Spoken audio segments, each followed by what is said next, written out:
প্রথমত আমরা জনতার প্রত্যাশা নিয়ে এই সংসদে এসেছি এবং এই মন্ত্রিসভা শুরু হয়েছে। আগামীকাল মন্ত্রিসভার প্রথম মিটিং হবে দুপুর 3টায়।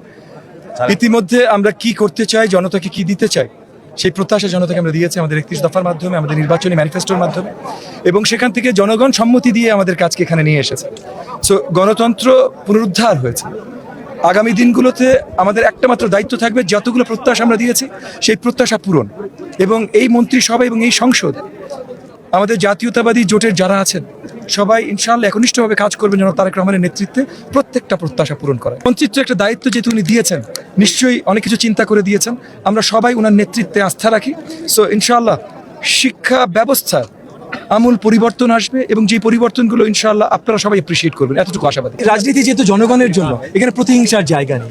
রাজনৈতিক আমার কোনো প্রতিদ্বন্দ্বী যদি আমার সম্বন্ধে কোনো খারাপ মন্তব্য করে বা কিছু করে, সেটা তার নিজের পরিচয় সে নিজে দিচ্ছে। আমাদের কাজ ভাই জনতার জন্য কাজ করা, আমাদের সময় নাই কে কি বললো আর না বলে এটা নিয়ে চিন্তা করা।